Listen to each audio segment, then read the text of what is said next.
oh, he's stealing from me, right? But typically, whenever we think about us receiving money, we're like, oh, like I'm taking from you, right? Mm, That's the yeah. scarcity fucking mindset. Let's see that fucking book, bro.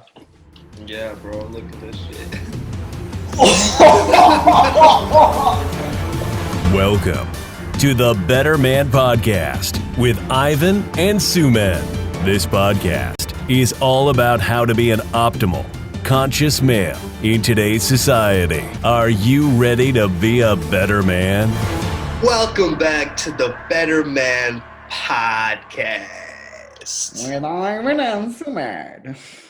I'm kidding, guys. I'm being weird. Uh, we're gonna be talking about poverty versus rich mindset. And Sumed put it before this recording. He said abundance mindset. Um, Mm, I think abundance. I'm not rich. I'm gonna just say what qualifies me to speak on this topic. I'm not rich, right? But I can afford myself luxuries. I can afford myself, to give money to my girlfriend, right? Pay for her expenses. I can afford myself the ability to take care of my dog. And even if he gets sick, even if he needs more food, more medicine, I don't go broke because of it. I have investments, I have a diversified portfolio. I have a range of income, and some of it is passive income, different streams of income. So I think these are. Oh, and I have like a lot of rich friends, and people usually think I'm really rich, but like I think I'm like regular. But yeah, I think Yeah, that's what weird. qualifies me is like being able to talk about this. What about you, Son? Um, what qualifies me is I've been on this entrepreneurial journey for like a couple of years, and I have a business coach. In Indian standards, I would say I'm quite well off in the sense that I'm almost a millionaire in Indian terms, not in US terms, right? So it's like 8 Yeah. lakhs, so around that. But yeah, it's more about saving money than actually like anything else when you're working towards being a millionaire. However, you know, um, what other element qualifies me? Well, I have met with a lot of millionaires and like coaches in the past who I've seeked mentorship from. So Hmm. yeah, that's Yeah, that's you also probably what run qualifies. honestly, I would say you run a pretty successful practice, and you're one of the most popular psychologists in your city, Yeah, which is not Calcutta. it's not a Yeah. small city either. Um, and there's strategy to that to what he did. It's not just you know like You know. it's not just like, oh, law of attraction. Right. As Yeah. many New Age people will tell you, it's really not. It's like there's actually a shit ton more laws of the universe, which I don't think we're gonna get into all of them really Mm-hmm. today, at least. Right. Yeah, man. So I kind of want to start off with the story. When I was in London, I would spend like in between, right? I would spend a lot of money on clothes and stuff, right? And I remember once I had zero bank balance, and this was like for a week straight up. I didn't ask my dad for money or anything.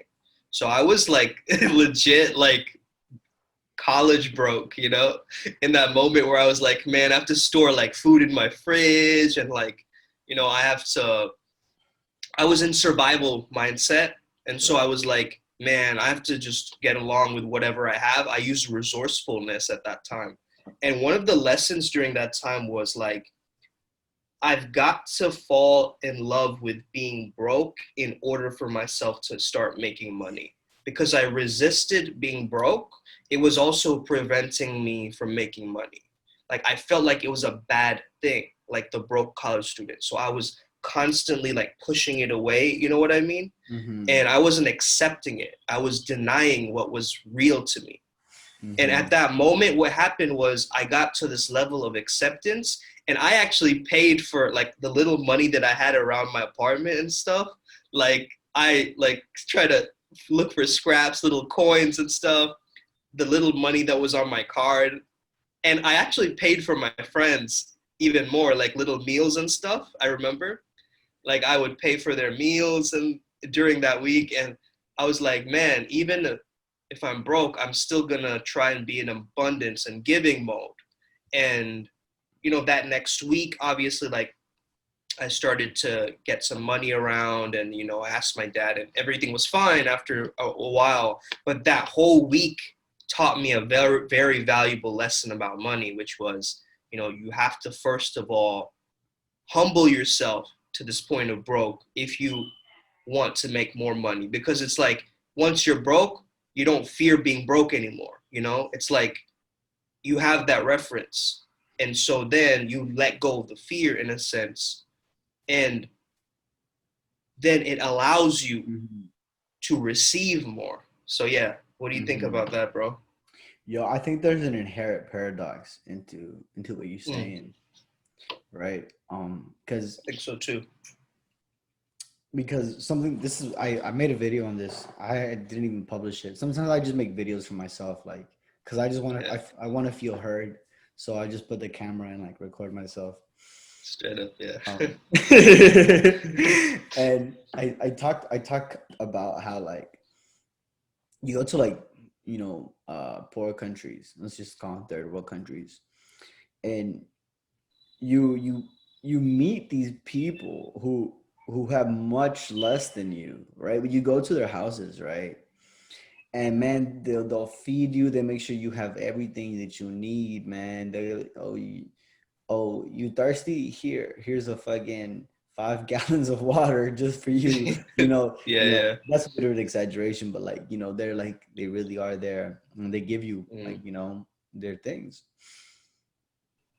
And then I noticed that like rich people, you go to their house and you use their ketchup, and they're like, "Yo, bro, can you give me 10 cents for the ketchup you used?" And that that too is an exaggeration. That too is an exaggeration, right? it's Um, 10 cents. for the ketchup you Yeah, used, bro. yeah, Um, yeah. but no. Like the idea here is that like rich people are greedy, and like that Mm, poor people give more than what they have. mm, And actually I think sometimes we end up, and I've seen this in other people, where they give so much more than what they are able to receive, or they're willing to receive, right? And I think mm, that's the big part right there, being able to willing to receive. yeah. um because even in there's a story in the Bible when this angel, I believe it's an angel, goes to this woman, this very poor woman, and she says, "Make me a cake," right? Mm, And I don't know the story verbatim, right? But yeah, I know like the gist of it. yeah. And she's like, "Yes, I will." Like, I will, right? And she goes through her pantry, and she barely even has anything.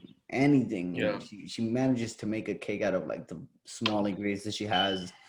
And she makes it, a really small cake. It wasn't crazy extravagant. It's what she had, right? She gives it to the angel, and the angel says, "Here." And he like returns the favor like 100 times over, right?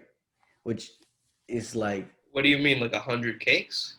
no, Oh, bruh. okay. Like, like 100x like the value of the cake, you know Oh, okay. I see. Okay, okay. The and she's value like, of it, "You yeah. were generous with me with when you barely had anything, right?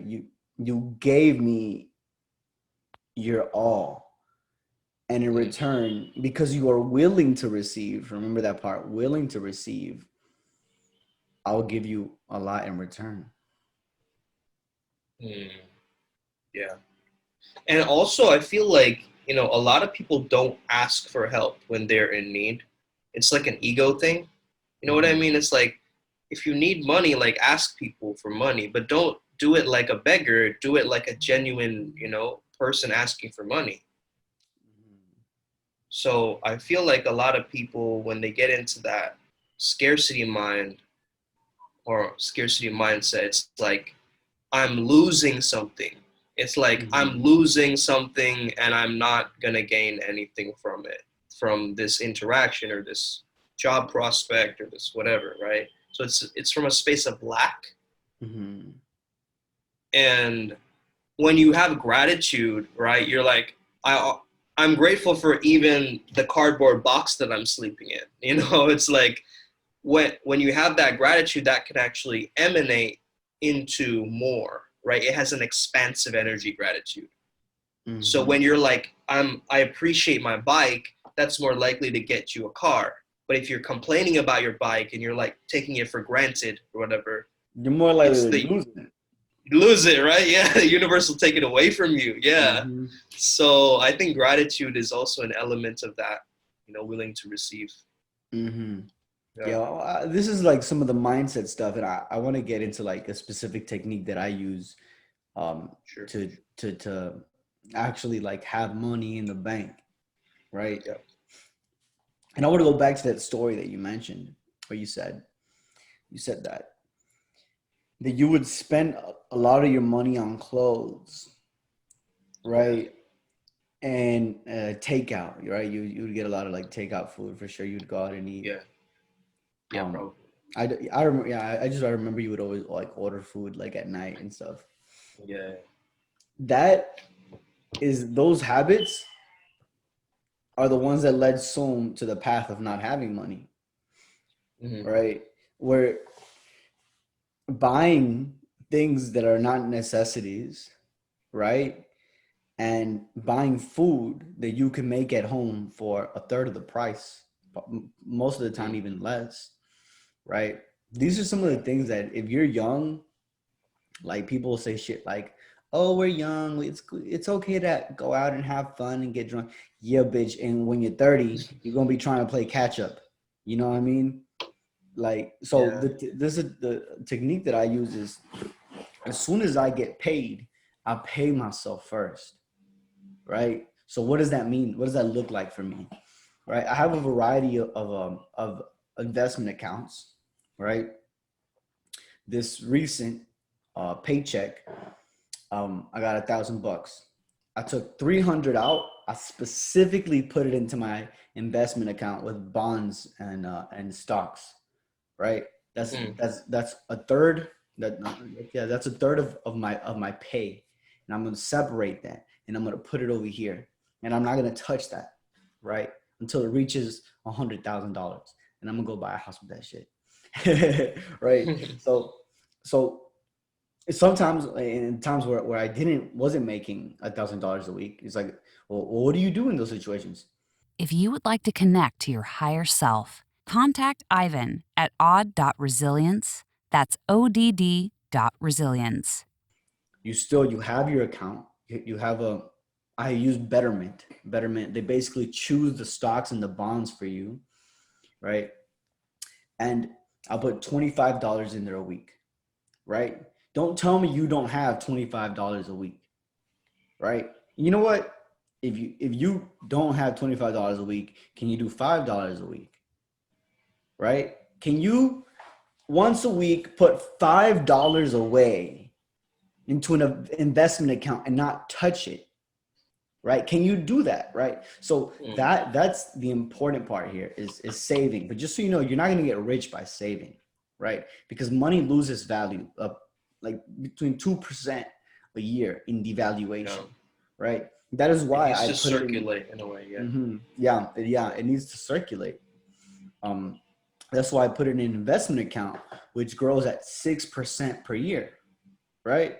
Yeah. Sometimes it grows faster. Sometimes it grows like close to 9, 10, 11%, that's like really fucking good. Right now it's growing at 5%, right? Because of just the situation we're in, right? But 5%, you put $1,000 in. Let's just say at the end of the year, you've put in $20,000. 5% of $20,000. I don't know. I can't do the math, but that's bank. You know what I mean? 5% of $20,000. That's bank. Anybody out there doing the math? Comment in the bottom. Comment below. That's my strategy. That's literally my strategy. Yeah. So that kind of reminds me of this. Again, it's going into a little bit of a mindset thing, but I once talked to this man. So I did a men's coaching program, and I talked to this guy who's on the giving a guest lecture on that program, and his name is Alexander Waters, and he's a millionaire. Um, and so basically, I spoke to him, and I was like saying, yo, I just hired a business coach. I don't know if it's going to be risky. It's going to kind of like, I might not get the return or whatever. And he's like, he stopped me and he was like, is it really a risk or is it an investment? And I was like, oh shit. Like I didn't even think like him. You know what I mean? Like I wasn't even thinking that this could actually be an investment for me rather than a risk. Because a lot of people, when they get into like, starting their own business or doing whatever, right, they think it's going to be a risk automatically rather than it being an investment, like something that can grow over time. It's like building a factory that produces water, then making like a tiny little sink that makes water, like a little nozzle, So when you're building something much more long lasting and you future project it into building over time, that's what's going to get that long-term wealth, that legacy. Whereas if you're just making like a small thing on the side, like a side hustle, and it's kind of dripping money, it might not give you the most out of your expenses, let's say. Yeah. Can you rephrase that somehow? Can you rephrase that a bit into like in layman's terms? Because you went from talking about hiring a business coach and switching it to seeing it as an investment versus a risk, and then you talking about a water factory. Yeah. So no, the water factory is just an analogy, right? So basically, like, you need to first have a foundation of what you make in terms of your money to make a cathedral, right? If you don't have the basics of business and making a cathedral, you can't make it tall. It's going to fall over. So what a lot of people do is they're like, oh, I'm going to do this quick thing to make me money, like get rich quick scheme or something like that. And it falls over. Never works, bro. That shit never works, dog. There's no such thing as fast money, dog. That's another scarcity mentality, right? That's how they get people who are in scarcity mentality to, start gambling or doing something, right, with their money. So yeah, it's like you want to build something over long term is what I mean. So really get all the pieces together, hire a coach if you have to, start building something, instead of it being like this small, drip of money that's coming through something. Yeah, that's true. What I like to tell people is use your money to make money, right? Most people like to use their money to buy things, to buy stuff, right? Recently I was hanging out with some friends, and a friend of mine says, oh man, I'm gonna get me some Patagonia gear. And I was like, man, get yourself a Patagonia stock, bro. That's gonna make you money instead you're just making them money, right? But you literally, like buying a stock is owning a piece of a company, right? Yeah. Like that's some dope fucking shit, man. You own a piece of a fucking huge ass company. Like, how is that not fucking cool, right? Yeah, that's true. Yeah, again, the investment is thinking long term, right? It's like it's gonna give me money in the future, and that's like building something. Exactly, long term. And whenever I think about growing my money, I have 3 goals, right? Short term, mid term, long term. How are you gonna make money today, this week, this month? Short term. Okay. Midterm will be like, what's my income going to be like, or how am I going to make money in 5-10 years, right? Long term is 30-40 years, right? Yeah. So I've placed strategies on all 3 of these, right? You need to have a strategy. Like, it's like you need to be at least be able to think like, how am I going to take my career or my job, or how am I going to fucking advance somehow in the future, right? You need to have some sort of like mental plan, and it's not always going to go directly like that, right? But if you're able to at least have some sort of idea, right? You're able to take the actions that are actually going to get you there. Yeah. Versus, man, I mean, I know so many fucking people who get laid off, you know, and they end up, they're looking for a job next, right? It's just like you could have had a plan. That could have been your short-term plan, just have a job, right? And then your midterm plan, that's you working, studying on the side, trying to getting some certifications, getting a degree on the side, online stuff, right? So to get you in your door, your foot into somewhere else, right? Yeah. And yeah, like, all right. Yeah, it's important to have credentials, but I feel like a lot of people they rely on their credentials to try and, like, you know, say that, okay, just because I have a certificate that allows me to be an NLP coach, right, I'm gonna automatically start getting clients, right? That's kind of what people think. So it's like you got to actually learn sales and marketing and business by yourself. They don't teach that at business school. You know what I mean? Like you got to actually go out of your way, read the books, you know, hire some mentors, whatever you got to do to actually change your mindset and be much more, you know, accustomed to sales, business, all this kind of stuff. Because earlier I would always be like, man, I'm not the kind of person to sell, or, you know, like I would be like stuck in the identity almost. Like it felt wrong to me. It felt like it was dirty in a way. I don't know. But then I started to change my mindset from I'm not a salesperson, I'm just a trusted advisor. You know, and that was a really big switch in my mindset where I was thinking, you know, is this person just a good fit for my program? Not if they're, you know, the one that must not escape, like I must sell them. It's like, are they actually a good fit, you know? And that's empowering. You know what I mean? Like, yeah. And for someone who's not like opening up a business or anytime soon, or just never want, that's not who they are. They don't want to open up a business, but they do want to have a job, right? Because being an entrepreneur is like the new rock star, right? But like, you know, obviously not everyone can become entrepreneurs, not everyone can become rock stars, right? It's gotta be in your personality as well. Yeah. I guess so. What I would say actually for those people is use the jobs that you get or that you apply for as stepping stones for the next job, right? And the next higher position, right? Yeah. Or apply for jobs that you know, like teach you something, right? Like for me right now, I'm doing construction, right? Everybody, you listen to the podcast, you know, like I'm not like a construction person, you know, I'm not like in the construction mindset, and no, I don't know how to build houses, man. This is my second week doing it.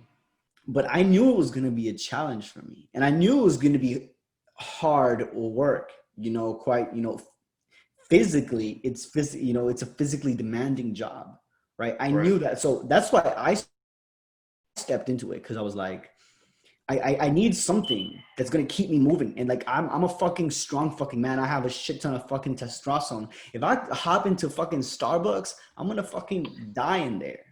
Right? That's not gonna get me anywhere, right?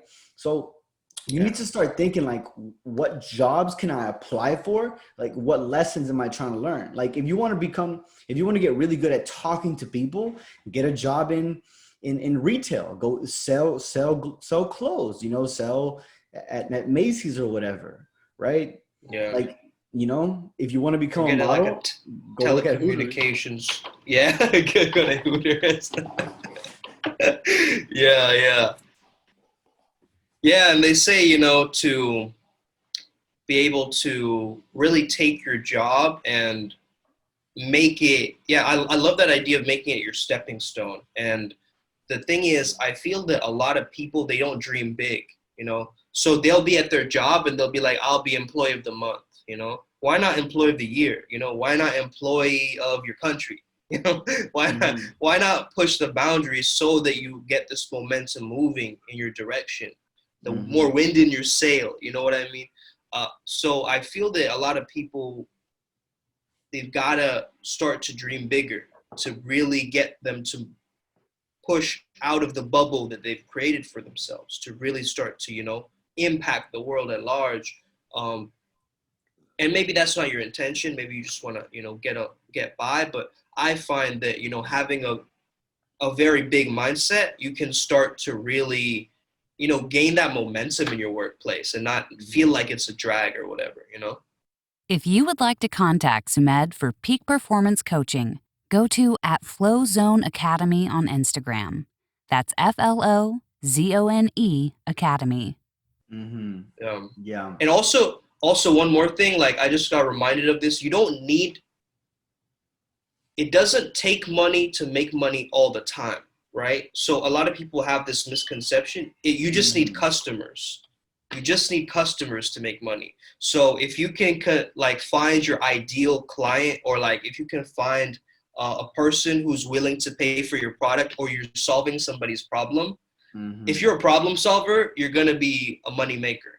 You know? Exactly. Providing value. I think that's the number one key in making money. Yeah. In any job, in any industry, in any year, it's all about what can I do for you? How is the service product that I make gonna make your life like better, right? Like, let's just take Starbucks, man. Let's just take Starbucks. Like, it's just coffee. Like, you can fucking make that shit at your house for 21 cents, right? But you would rather go into the coffee shop, pay $5 for that coffee because of the experience that you're going to be getting, the vibes, the energy, the feeling, right? Exactly. There's value in that, right? Yeah, maybe the barista's cute, or, you know, maybe it's just in the right location next to your workplace, or, you know, it has all the kind of,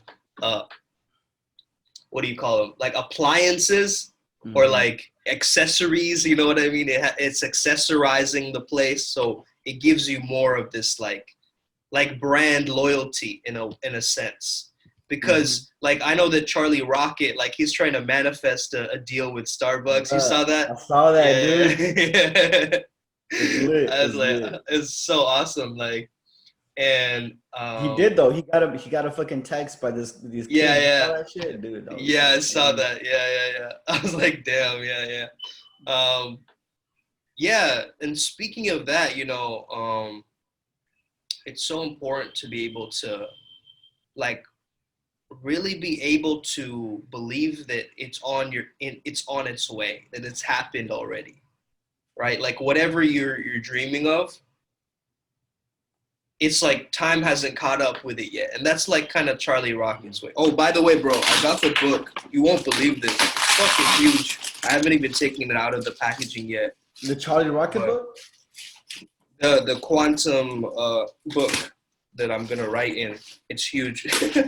I'm gonna show you guys. It's the unpackaging is happening right now.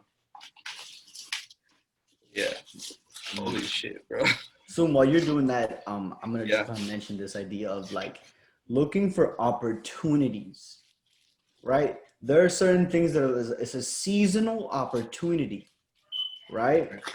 What happens in Easter? You see families pulling up to the side of the road selling Easter eggs. Why? Because people are gonna buy that shit, dog. What happens in Valentine's? I be seeing girls that be making like bouquets and selling them, or they'll make strawberries dipped in chocolate, and some of them, you know, put a little edge on it, and they put a little bottle. Demand, yeah. They have like these little pipettes, and they fill up the pipette with alcohol, and then they stick the pipette into the strawberry, and then the strawberry absorbs the alcohol. People like that shit, right? Like, I mean, what's another cool ass one? Wintertime. Go somewhere, find some fucking wood, chop it up, go to houses with chimneys and say, would you like to buy some wood? Right? Like, look for the opportunities, because people want people. It's like this is what you need to understand. People want to give you money. If you can improve their life, they want to give you money, right? Look, simplest way. A lot of people buy weed. A lot of people smoke weed.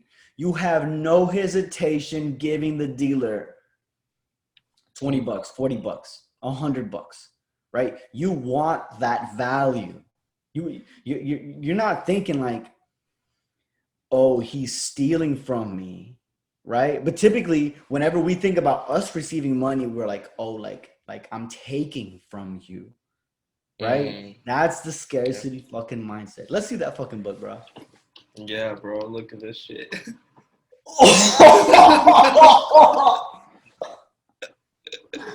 Dude, what the heck, dude? Dude, I have big dreams, bro. I have big dreams. Fuck, bro. Dude. Fuck, bro. That thing is that's a fucking wizard book. Dude. Yeah, exactly, right? Yeah. It's where magical spells are written. Yeah. For sure. And yeah, what you were saying, like I have a technique for people. So let's say that you're a person who creates a certain product. Let's say that you are a person who writes books about elves, right? Let's use that as an example. You're a person, you just write books about elves. Okay. Now what you want to be doing is go to Amazon, go to AliExpress, go to any book, Goodreads, all these places, right? Go there and start writing elves as the keyword, because that's what you do, right? Elves book. Now look at what your competition is doing, right? Mm-hmm. And go visit your competition and look at the bad reviews. This is gold, guys, right? Look at the bad reviews and see what the marketplace is missing. Because a lot of people will be complaining.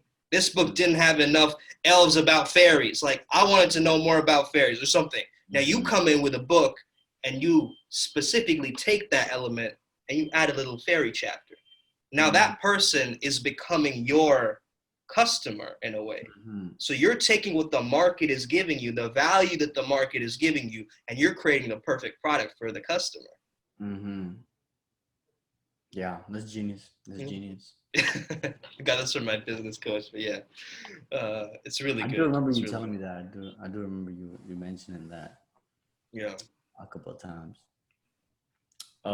So yeah, I think I have to like, oh fuck, I have to eat and shit. All right. Not this was eat and shit, but like stuff. Eating, etc. Yeah, I got you. I'm not gonna sit in the toilet like like some sort of fucking what you would call a lactose intolerant person that loves ice cream. They're just eating the ice cream as they're over the fucking toilet. Yeah. So yeah, I think we could just sum this up into like a few major keys. Major key alerts. So I would say one, put your money in stocks and bonds and don't touch it. Right. I would say open up a Roth IRA. Right. You can do that through Betterment. They're a brokerage. Right. Well, actually, no. They're financial advisors. It's basically, so financial advisors usually like you have to make at least like 100K for them to even want to even talk to you or work with you, right? But the cool thing basically a financial advisor, what they do is they tell you, you tell them what your goals are or where you're trying to be, and they'll tell you where to allocate your money, right? The same with Betterment. You say you could be like, I want to have like $1 million in 30 years, something like that. Just a goal, just random. Could be more, could be less, whatever you want, whatever your needs are. Or you can set a goal for retirement, or you could set a goal for a large purchase, right, on Betterment. And basically they'll tell you where to allocate your money, and you just continuously invest a little bit at a time, right? And yes, do save your income, but put it into assets, right? I would say that's the more important thing to do. Second, have a clear vision of what you want for yourself, right? And sometimes the jobs that you're going to be taking, they're not going to be necessarily your life purpose per se, right? As people like to put it, right? Use the jobs as a stepping stone to get you where you need to go Yeah. next, Like right? make it a skill for you. Yeah. Make it a skill set where you can actually expand that area. Yeah. Exactly. Build your skills through the jobs that you're going to be taking, Yeah. right? And my last point would be look for the opportunities, right? Like, really look for the opportunities, you know, and stop Yeah. hating on rich people. Stop hating on poor people, and just stop hating in general. you know? Yeah. Yeah. So I guess my takeaways would be, first of all, know your customer and who you're serving, what problem you're solving. Secondly, what is a promise to yourself that, like, how are you wanting to actually earn money? Like, what would be your most ideal way of doing that? Uh, Thirdly, like, you know, basically try and notice what's out there in the market. Study the marketplace, what it's giving you, what is trendy, what is popping, and start to make something adaptable happen from that and apply it into your brand or apply it into your work, and have a side hustle that you can use, be a little leapfrog on the side, give you a little extra cash, have multiple streams of income.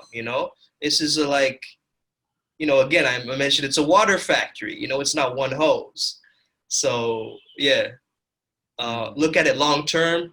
Don't think about a quick get rich quick. Think Mhm. about this as a vision, as something that you're creating. Ikigai, eudaimonia. I can throw all these words out there. But basically think about the Kaizen. legacy. Kaizen, yeah. Think about the legacy that you're leaving behind, and the energetic blueprint of your money. Like, if you feel that money is used to exploit others, guess what? You're not going to be making a lot, because it's your money story that's blocking you. So first of all, we've got to take away those limiting beliefs, and both I and Ivan help you do this. So if you have any money stories and limiting beliefs holding you back, reach out to either of us, and we can definitely help you out. Yeah, honestly, there's so much more that I could talk and mention about Yeah. money and like the way the idea of money has been passed down through mom Generations. and dad, and this idea of like we don't talk about money in the house, and how, I mean, all these different factors that go into the money mindset story, Yeah. yeah. That's what's up. Peace out. Do your thing. Chain hang low. Do the what? Do the blow. Splash, splash, drip, drip, gang, gang, buzz, buzz. Peace out. Also, make sure you follow the Better Man Podcast on Instagram. See you next time.